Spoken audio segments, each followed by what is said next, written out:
Warning, all stunts in this video is performed by trained riders. Know your limit and always wear a helmet. This is an extensive review, so use the timestamps below if you're looking for a specific topic. What's happening, guys? Brax Wolf here, back with another video, and today we're checking out the Roadster X4S by Veymax, a budget-friendly hub board with all the bells and whistles.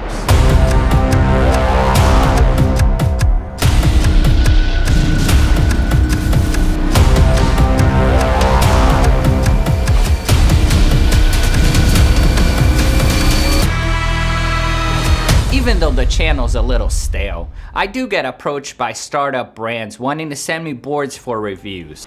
But most of the time, it's just another generic board that's a replica from another brand manufactured within the same factories. However, the Roadster caught my attention. With competitive specs, accessories out of the box, and an edgier look to the hub boards that I'm used to, the Roadster X4S sounded promising.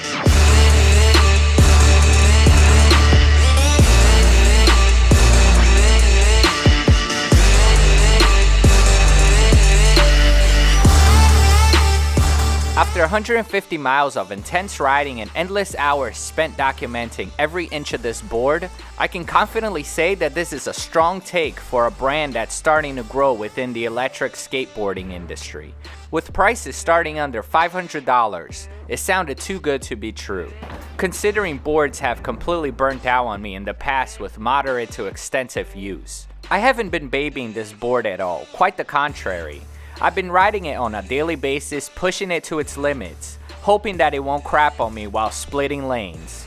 You see, I expect rider or driver errors, but I sure hope that when going nearly 30 miles per hour, the board won't lock up on me, causing a fatal crash.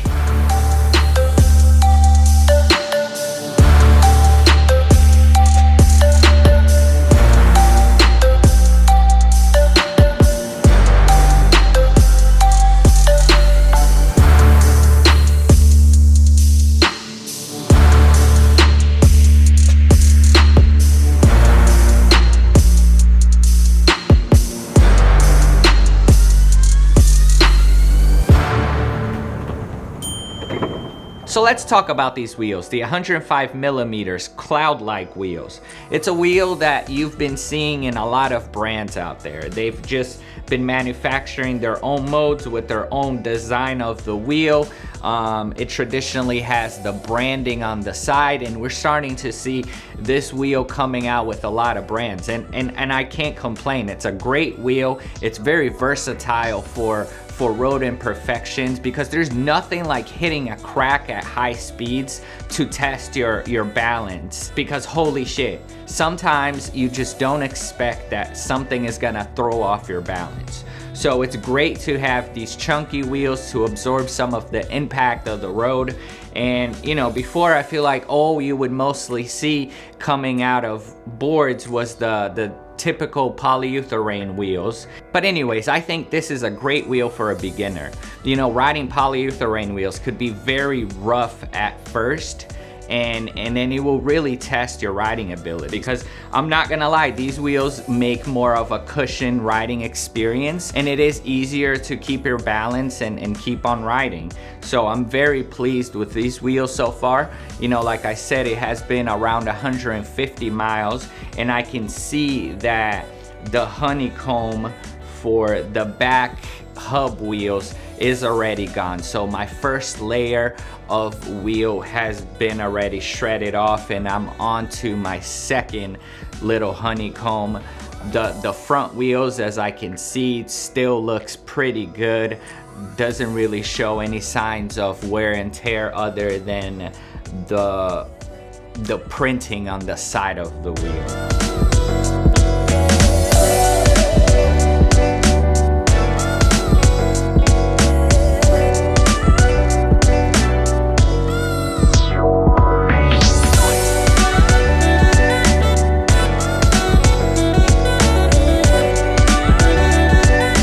Again, I don't have much experience with trucks and bushings. I just know what I know. But the first thing I did was loosen these bolts, and I loosened them quite a lot. It's almost at the end of the thread. but I feel like the factory bushings and the way things were tightened, it was so tight. It was a very uncomfortable and tight experience. But once I really loosened the screws, I was able to carve, and it became a way more fun riding experience that I initially got out of the box. But what you could do is eventually switch the bushings and start experimenting with other components out there to see what really fits your riding experience. Okay, moving on to the speed controllers over here. I like the design a lot. It gives this futuristic look to it. The side plates of the speed controller is black to match everything else, so it has that murdered out feeling versus some other brands that's just the unfinished metal. The X4 model comes with two 550 watt motors. You get what you get from these hub motors. I must say the torque is always on the mid to high range. That means someone with a belt board has the best torque on the initial drag race, but then you might be able to catch up to the middle or end of that race. And this is just that, you know, it's a tricky sometimes trying to engage and go full speed when you're trying to do something out in the streets that requires you to go faster because a car might be coming to hit you. You just gotta be very cautious. But once the board starts going in its motion, it really picks up, and it's a fun little speed. It's a fun speed for someone that's getting into the electric skateboarding game, for someone who's already riding electric skateboards and perhaps you want another board to have it on the side.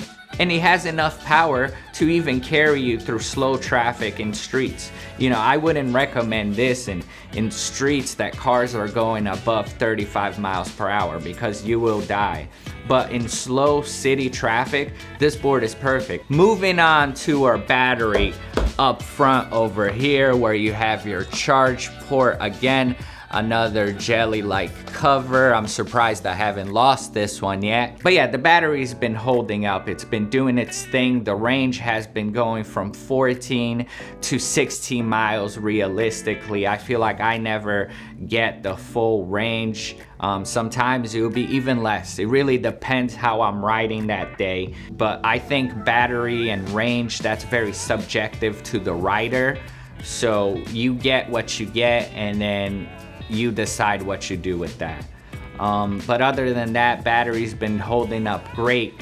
One thing that I wish was different in the process of the battery and charging is the charger. The charger is very small. It takes a while for this board to charge. And I've seen boards with similar specs now coming out with larger power banks that allows the board to charge faster, and I am not sure. On that department, I'm kind of disappointed because the power bank is very small and flimsy. You know, something about this battery compartment, I've been catching this battery on curbs so much, and I'm gonna show you guys a close-up of it, but I don't know. I'm afraid that I'm gonna start banging this battery so much that it will eventually start affecting things. Perhaps they could have maybe designed something more long ways versus height wise. You know, someone that's just purchasing this as their first board, I'm sure they will not have any issues with the battery casing. It's something that it's just gonna live under their board and they're not even gonna know it's there unless they start putting the board through some intense usage.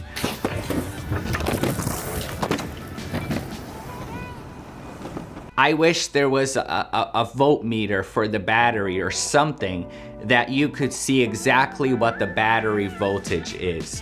But I've been seeing this setup exactly more and more on boards. You know, 2 out of the boards that I have don't have a voltmeter on the battery. And I feel like this is such a cheap little part that they can implement in this, and it will tell you exactly where your battery is at. Because going from 4 bars That's 25%, 50%, 75, and 100. Sometimes when you have 2 bars, you don't know exactly where you're at. In this board, I've experienced that I had 2 bars at times, but then once I started riding really hard, it would just dip down to 1 and then 0 all of a sudden. As soon as I stop accelerating, the battery levels pick back up, and then it readjusts. But it'd be really nice to know at all times where we stand with the battery.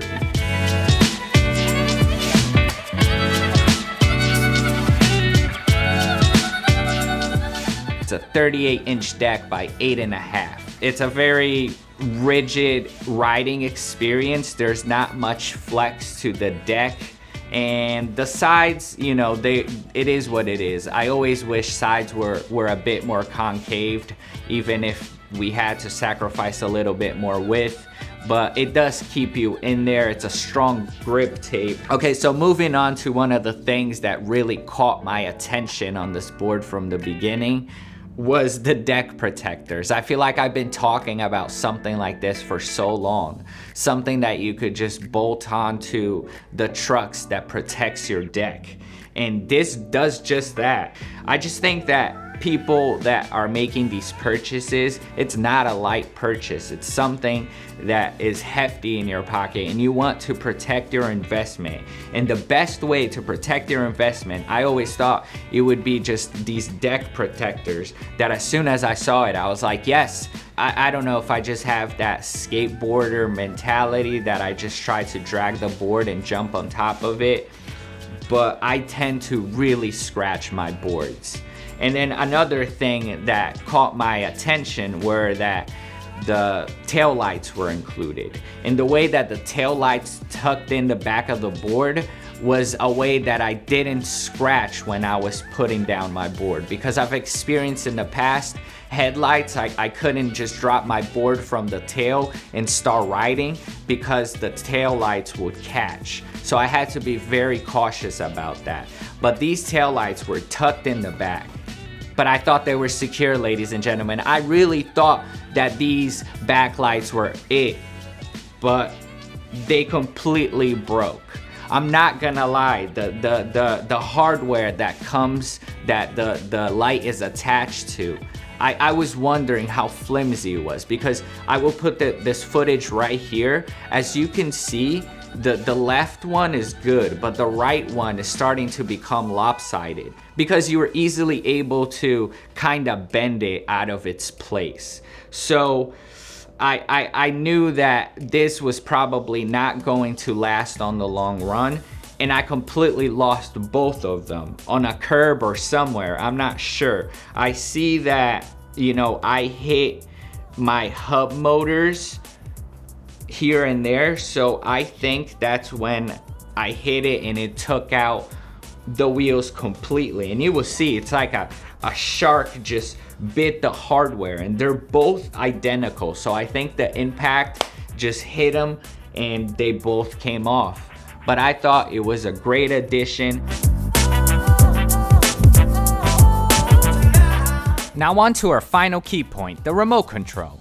When they say size doesn't matter, they're lying. This thing feels very small in the hands. Small controls means a small screen with a messy interface. There's no design flow between the settings on screen, which makes it difficult to see during bright days. The throttle wheel isn't millimeter responsive, but that's what you get from most remotes and speed controllers in this range. I won't go too much into the settings, but the remote can perhaps feel very small for people with bigger hands.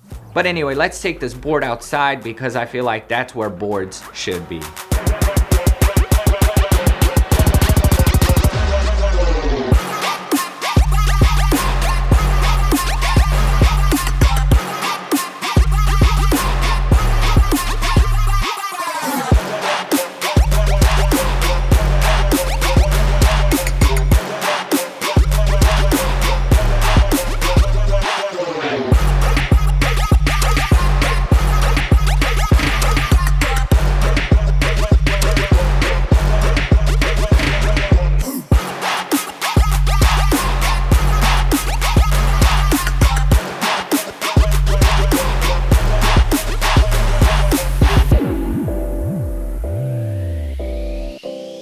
just finished a ride with Spencer on the Veymax Roadster X4S. If you're looking for something that just surfs the road, this is awesome. And I've found with the board that's a little bit faster than this, even though you have 1500 watts to pump into those motors, you don't need that all the time. So this is fun. It's a little stiff for my preferences. It doesn't carve as deeply as I'd like it to. Okay, so let's just get something straight here. What is your current board? The current board I have is the Backfire Zealot S2. This is my first purchased board. I've ridden a few of the Meepo boards that you had. I've also ridden kind of I want to call it the Ferrari of boards. So that's also something I'm comparing it to. It was like a $5,000 board. That thing was just, woo! So of course this becomes a little bit more stiff when you're comparing to a high-end board. That's right. Okay, so what did you think about the deck flex? Does it flex good enough for you, or you wish there was a bit more flex? It serves its purpose. There's enough flex for what it is, and when I'm riding it, it's, you know, it feels like I'm there. Though with the flexier deck, I feel like I'm stapled to the deck because it moves more with me. With this one, when I hit bumps enough, I feel like I'm hopping off the board, which actually doesn't happen often because these wheels, they grip nicely and they eat up a lot of stuff that I'm surprised they do. Okay, so he's talking about the 105 millimeters Veymax own version of cloud wheels. You know, by now all these companies have been manufacturing their own cloud wheels. At first it was just cloud wheels making these wheels, but now it's almost like a staple on most boards. And you think these wheels help absorb a lot of the bad cracks and imperfections of the road? I do. I was worried about having a smaller contact patch just because I do like to carve a little bit faster. Yeah. I like that speed. But with this, it still held on really nicely. And because it's curved, it didn't, like all of these little small cracks didn't feel as detrimental to the ride. Whereas with my board, every time I hit a crack or one of these little raised bumps, I feel it start to slide, which I like. I kind of like that feeling, but these ones, these only slide right when I want them to. Okay, so yeah, he has the traditional polyurethane wheels. Anyways, we're about to wrap this up. The noise always gets crazy. Thank you, Spencer, for your time, and we're just gonna keep riding and we'll talk at some other place. So what do you guys think? Is the X4 a good way to run around town, do some errands, perhaps ride around the path? You let me know below.